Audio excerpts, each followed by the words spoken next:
Okay, we're going to start the second part.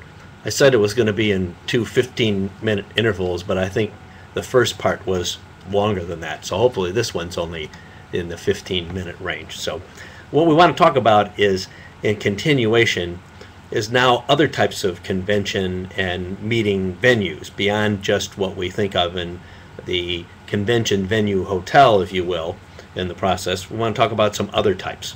And let's start our discussion by talking about conference centers. Now, when we say conference here, what we're saying is smaller. Convention larger, conference smaller. Now, that's not always the case, but that's what we mean here. Conference center focuses on the three L's. They call them learning, living, and leisure. So there's a meeting component, there's more of a family back and forth environment, and then there's a leisure component. Now these come from the International Association of Conference Centers. The facilities, meeting rooms are dedicated for meetings. No food within the meetings themselves. That's a very important element. Meeting rooms are for meetings. Sort of like B1 of the hotel icon. That's what it's about. Breaks, generally speaking, instead of having separate coffee breaks, tea breaks for different groups and different meetings, there's one single place where everybody that's having meetings comes into there. And all the services that are provided from the audiovisual standpoint, from the meeting equipment standpoint, and so on, are all provided there under that roof of that one facility. Now, in the early stages of conference centers, they were rather basic kinds of facilities. They weren't even as nice as B1 of the hotel icon. They were more like your typical university classrooms. But today, there are 5-star type conference centers. The conference centers, sorry, that one slide sort of skipped there. It didn't show up on the actual photos here, but you can see the photos, and you've actually seen them in a previous slide. The photos of what a conference center looks like. You see smaller meetings done boardroom style, U-shaped style, training type sessions. That's what we're talking about here.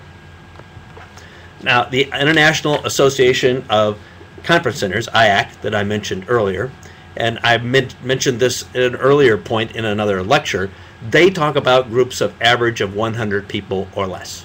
Now, I put that into question when we talk about the meetings in mainland China. But that's the criteria that they're generally looking at for a conference center facility. They pride themselves on this concept of having all-inclusive packages, complete meeting packages, CMP, where you have a guest room, 3 meals per day, continuous refreshment breaks, which, remember, are shared by everyone, 24-hour meeting rooms. That means the meeting rooms are dedicated to the meeting. They don't tear the room down, put a banquet in there at night, do something else. You have the meeting the whole time. You can leave your equipment in there, you can leave your flip charts in there, everything you've done for your training session, and so on. Conference services are provided by the hotel facility, just as convention service would be in a hotel, the service aspect for the meetings, audiovisual support of all types, all included.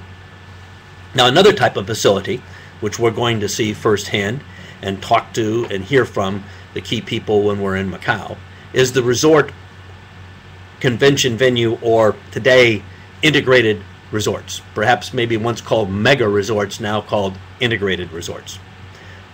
There are a number of links here which you can take a look at from the different case studies. The Venetian and Palazzo Hotel in resort, mega hotel, integrated resort, whatever you want to call it, in Las Vegas, the MGM Grand in Las Vegas, the Hilton Waikoloa, or excuse me, the Hilton Hawaiian Village in Waikiki in Honolulu, and the Waikoloa on the Big Island there, and then the Atlantis hotels in the Bahamas and also in Dubai. I want to highlight those and talk a little bit more about each one in terms of what they're about, but you have the links to them there.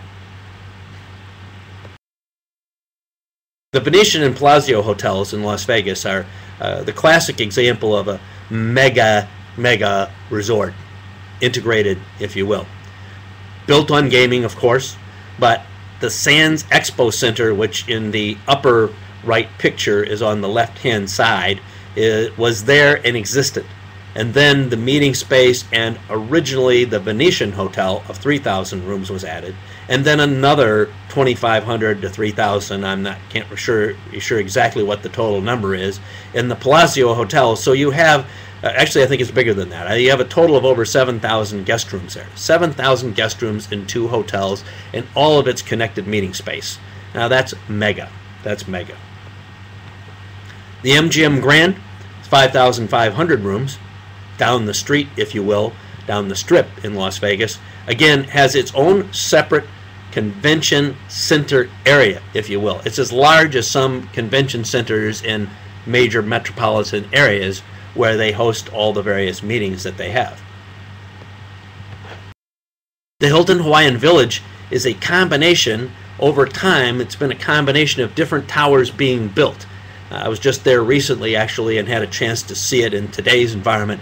All of the grounds you see in that picture are all connected and very well landscaped and so on, and all the towers, though, are separate. And one tower would be perhaps more for the tour groups and leisure travel, and the others, the 2 back towers away from the water, might be more focused on the convention aspect, but they're well known for their convention facilities and as a convention destination resort. Well, not a destination resort, a convention resort in a destination. Whereas their sister property, the Hilton Waikoloa you're seeing now, is more of a destination resort in itself. It's on the Big Island in Hawaii. I've actually not been to this property, so I don't know it that well, but the Hilton Waikoloa Village is a huge property in its own right, has all the facilities, everything there, truly integrated resort. But now in Hawaii, unlike Vegas, you don't have the gaming aspect. Now, there are other mega resorts. You could call the Orlando World Center in Orlando that I opened a mega resort, or an integrated resort, if you will, golf and meetings and leisure and all of that together in the process we've seen earlier. But another company you may not be familiar with in the market of essentially building major hotels around the world is the Atlantis Hotels. And the Atlantis started in the Bahamas. And that's the picture on the bottom left, I believe, is the one from the Bahamas, and the one on the right is the Dubai property. And you might want to take a look at the websites that I've given you to see those various properties more specifically in terms of the different kind of facilities, maybe comparable to, in some cases, what we're talking about when we go to Macau and we see the mega resorts, or integrated resorts as they're calling them there, the terminology used today. Large properties versus small properties. You know, what are the differences here? And let me pull these up all together here at one time.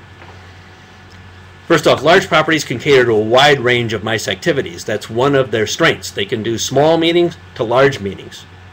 So one of the challenges is sometimes people perceive them as only there for the large international association meeting, but they also do and need smaller meetings as well.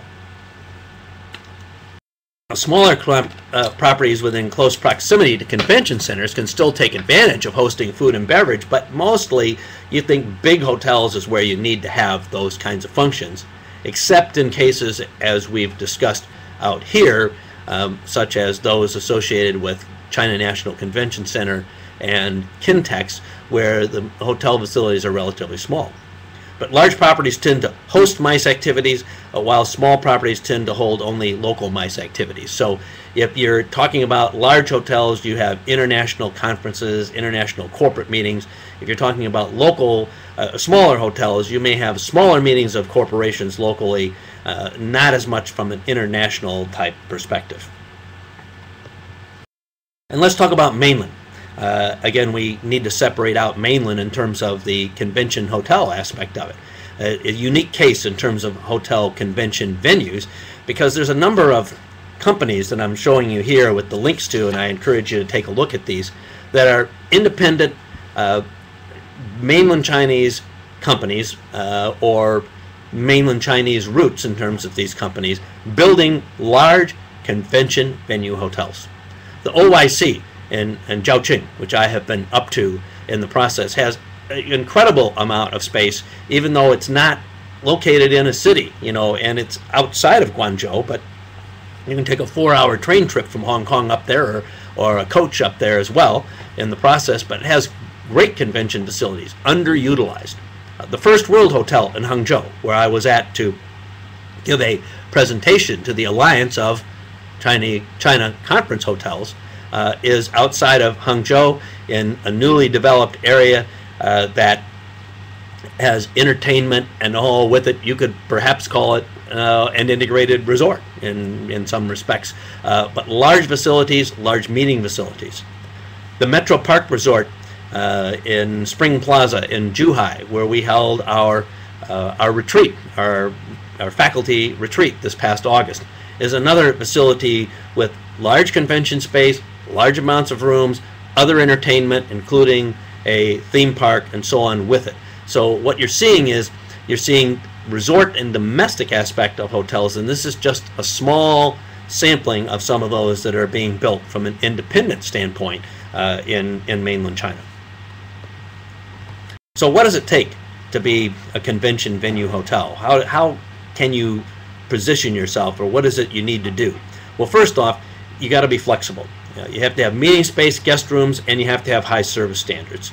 Okay, all of those are expected if you're going to do meeting aspects, and service standards associated with meetings, not just 5-star individualized service or tour group business. We're talking about understanding meetings. Creativity. Different groups, different expectations. You can't use the same cookie cutter for all of them. You have to be able to be creative in the way you handle their meetings, in the type of functions you do with them, even the banquets that you do. Attention to detail. You're dealing with large movements of people. Every little thing counts. People notice when things don't happen. Organizers notice when things don't happen. You need convention service staff on staff that are dedicated to that. There's strong revenue and space management is critical to this. You have to be able to forecast, have the systems to manage the right mix of guest rooms to meeting space. You don't want to give all your meeting space away and not get any guest rooms, because there's more revenue from the guest rooms.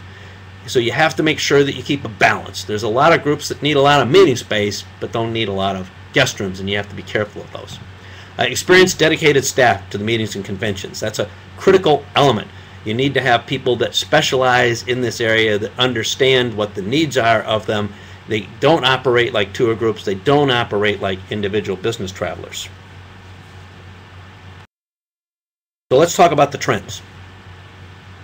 And again, I apologize that this slide is coming up here one at a time in the process of things. I didn't go through and edit that effectively beforehand. Regional venues and boutique hotels are attracting business on a regional basis. You know, the growth of people going to face-to-face meetings is actually increasing. And as a result, you see even boutique hotels today trying to use meeting space for convention venues. Shorter lead times everywhere in the world, especially as economics have gotten tough. Corporate meetings have led the way in that, because decisions are made much shorter than they used to be. Communication is easier, so you can do that. Greening of hotels and meetings. We're not talking about that in here. In my other subject and special topics and meetings and conventions, meetings and events, excuse me. Oh, sorry, I'll get that right. Convention and events. That's a big topic. It's 1/3 of the class is spent on that. RFID, which is radio frequency tracking of guests, using codes on badges and identifying where people are and knowing movements of people. That's become a very important aspect of the management of convention facilities today. Virtual tours, technology that speed the process of things. You need to be able to have virtual meetings combined with actual meetings. You need to be able to take people through and show them where they need to go. Shorter, smaller targeted meetings, and whenever the economy gets tough, organizations tend to bring things back into a regionalized capacity, less people traveling, but still the numbers are there in terms of what's happening in the process.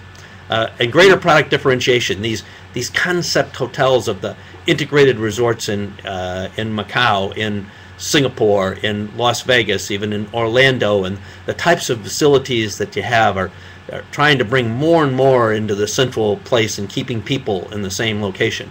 And the quality of food. You know, at one time, banquet food was often referred to as eating rubber chicken. You know, today it's gourmet, and it's definitely being able to do this on a large quantity and a large supply aspect is one of the key things. So, why would you choose a convention hotel? Why would you choose a convention hotel versus someplace else? Think about that one. That's one I want you to be thinking through in terms of the process. After everything I've told you about convention venue type hotels, why would you use one of those versus, say, spreading your business someplace else, or even using convention centers as opposed to them? That's a good question to be asked. So, in summary, the two lectures combined. What we've talked about is what is a convention hotel. So you should be able to define that in your own terms, in terms of what we've discussed. What does it have from a facility standpoint? Guest rooms, meeting space, banqueting areas, all of those are important. How does it differ from a convention center? You know, the plushness usually, the more upscale aspect, sometimes the more dedicated ballroom space to being quality ballrooms and so on is one of those factors. What are all the convention venue hotel characteristics? We've talked about many of them. Size, proximity of guest rooms to that, pre-function areas, and so on. Why do hotels want MICE business? The economics of it, right? And the unique type of convention venues, the conference center, the integrated resort, and what's going on in mainland, particularly with the independent type hotels in the mainland. Okay, that should end our second part of this lecture.